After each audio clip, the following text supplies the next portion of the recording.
जी हां दोस्तों, बड़ी खबर निकलकर सामने आ रही है। ईरान के आर्मी चीफ जनरल का बड़ा ऐलान, हम दिन रात बढ़ा रहे हैं ताकत, ईरान पर मंडरा रहा खतरा, दुश्मनों को दी सख्त वार्निंग। और साथ में ईरान के विदेश मंत्री अमेरिका पर बोला तीखा हमला, दुनिया में जंगल का कानून लागू करना चाहता है अमेरिका। इस्राइल को बताया अमेरिका का शाखा। बताएंगे पूरी खबर।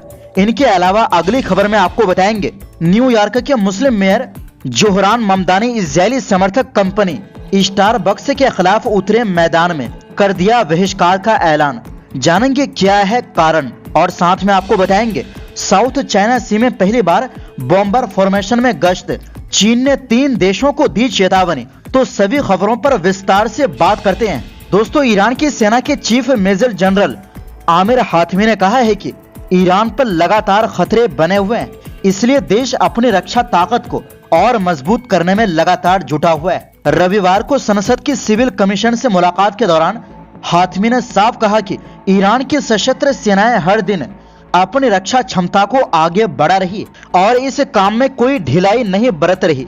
उन्होंने कहा, रक्षा से जुड़ी राष्ट्रीय ताकत की जिम्मेदारी हमारी सेना पर है और हमने इस मामले में एक पल भी जाया नहीं किया। उनके मुताबिक ईरान पूरी गंभीरता और लगातार मेहनत के साथ अपनी रक्षा क्षमता को बेहतर बनाने की कोशिश कर रहा है।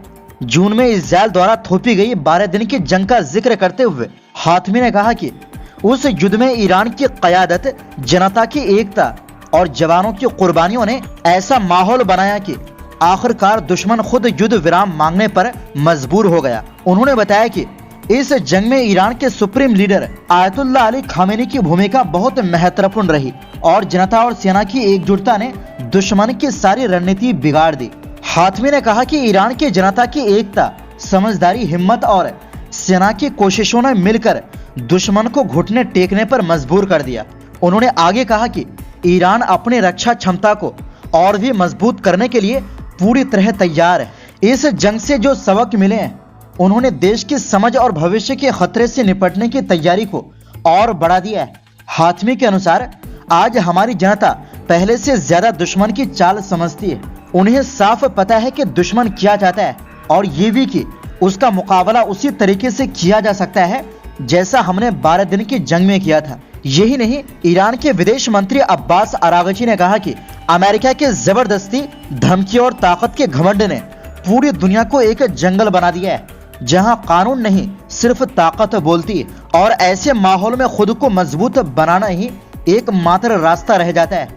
उन्होंने एक इंटरनेशनल कॉन्फ्रेंस में बोलते हुए कहा कि अमेरिका दुनिया भर में हथियारों के दौर शुरू करने वाला सबसे बड़ा कारण है। ट्रंप का पीस थ्रू स्ट्रेंथ वाला नारा असल में ताकत के दम पर दुनिया पर हुकूमत की नीति थी।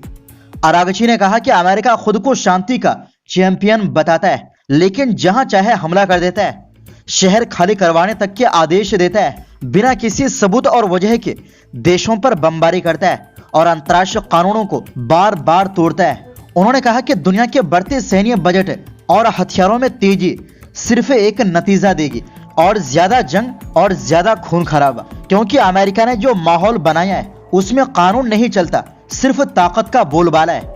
ईरान ने कहा कि इजराइल इस इलाके में अमेरिका की शाखा है और वाशिंगटन के खुले समर्थन ने उसे बेहद खतरनाक और बेकाबू बना दिया है। अरागची ने कहा कि इजराइल को अमेरिका और कुछ यूरोपीय देशों से खुले चेक मिलते हैं, नाटो के अरबों डॉलर के हथियार मिलते हैं और हर अंतर्राष्ट्रीय मंच पर उसे बचाया जाता है। इसी वजह से वो कत्लेआम, नरसंहार, मानवता के खिलाफ अपराध और जमीन हथियाने जैसे कदम बेहिचक उठाता है।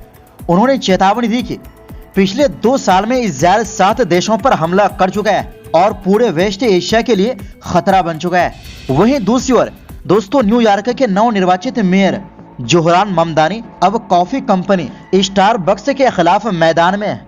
आपको बता दें कि ये वही स्टारबक्स कंपनी है जिसके खिलाफ कुछ दिन पहले लगातार फिलिस्तीन समर्थक आंदोलनकारियों ने बहिष्कार किया था, क्योंकि इन पर आरोप है कि वो इजराइल का समर्थन कर रहे हैं। दरअसल एक सोशल मीडिया पोस्ट के जरिए ममदानी ने कंपनी के हड़ताल कर्मचारियों के प्रति अपना समर्थन कर दिया है। इतना ही नहीं, ममदानी ने पूरे अमेरिका के लोगों से इस कॉफी चेन कंपनी के बहिष्कार में शामिल होने का आग्रह भी किया है। सोशल मीडिया साइट एक्स पर स्टारबक्स कर्मचारी यूनियन के एक पोस्ट को रीपोस्ट करते हुए ममदानी ने कंपनी को जमकर लताड़ लगाई। उन्होंने कहा कि जब तक स्टारबक्स के कर्मचारी अपनी मांगों को लेकर हड़ताल पर है तब तक वो इसका कोई प्रोडक्ट नहीं खरीदेंगे। उन्होंने लिखा, देश भर के स्टारबक्स कर्मचारी गलत लेबर प्रैक्टिस से विरोध और नौकरी को एक कॉन्ट्रैक्ट के तहत लाने के लिए संघर्ष कर रहे हैं। ऐसे में जब तक कर्मचारी हड़ताल पर है मैं कोई स्टारबक्स नहीं खरीदूंगा और मैं आपसे भी इसमें शामिल होने का अनुरोध करता हूं। साथ मिलकर हम एक शक्तिशाली संदेश दे सकते हैं कि कोई कॉन्ट्रैक्ट नहीं तो कोई कॉफी नहीं। आपको बता दें, ममदानी ने जिस पोस्ट को शेयर किया है उसमें स्टारबक्स वर्कर्स यूनाइटेड ने ऐलान किया था कि वो 13 नवंबर से हड़ताल पर जा रहे हैं। ये कंपनी के इतिहास की सबसे बड़ी लड़ाई होगी। यूनियन ने अपने ग्राहकों से भी आग्रह किया था कि जब तक मैनेजमेंट बातचीत के टेबल पर नहीं आ जाता तब तक वो स्टारबक्स से दूरी बनाकर रखें। गौरतलब है कि यूनियन के प्रतिनिधित्व वाले लगभग 10,000 कर्मचारी इस हड़ताल में भाग ले रहे हैं। गुरुवार को 65 स्टोर्स के 1,000 से ज्यादा कर्मचारियों ने जानबूझकर इस हड़ताल को स्टारबक्स के सबसे व्यस्त प्रचार कार्यक्रमों में से एक रेड कप डे के दिन किया। इस हड़ताल से पूरे अमेरिका में कम से कम 45 शहरों के दुकानों के प्रभावित होने की आशंका है। दूसरी तरफ ममदानी के लिए स्टारबक्स का बाइकआउट करना कोई नया कदम नहीं है। ये वही वादा है जो उन्होंने मेयर चुनाव जीतने से बहुत पहले लोगों से किया था। अक्टूबर में वो मैनहट्टन के एक स्टारबक्स स्टोर के बाहर हड़ताल कर रहे कर्मचारियों के साथ खड़े हुए थे, जहां वे सब मिलकर बेहतर सैलरी, तय शिफ्ट घंटे और बेहतर कामकाज की सुविधा की मांग कर रहे थे। स्टारबक्स के सीईओ ब्रायन निकोल की पिछले साल की $96 मिलियन की कमाई पर सवाल उठाते हुए ममदानी ने कहा था कि कर्मचारी सिर्फ इतनी सैलरी मांग रहे हैं जिससे वो सम्मान के साथ अपनी जिंदगी चला सके। वहीं दूसरी ओर दोस्तों, चीनी फाइटर जेट्स ने पहली बार साउथ चाइना सी के ऊपर बॉम्बर फॉर्मेशन में गश्त यानी पेट्रोलिंग किया। इसे फिलीपींस, जापान और अमेरिका के लिए चेतावनी के तौर पर देखा जा रहा है। हाल ही में फिलीपींस ने जापान और अमेरिका की नेवी के साथ ज्वाइंट पेट्रोलिंग की थी। चीन की पीपुल्स लिबरेशन आर्मी PLA के सदर्न थिएटर कमांड ने कहा कि फिलीपींस बाहरी देशों के साथ ज्वाइंट पेट्रोलिंग कर रहा है, जिसके जवाब में हमारे बॉम्बर विमानों ने सामूहिक ताकत दिखाई।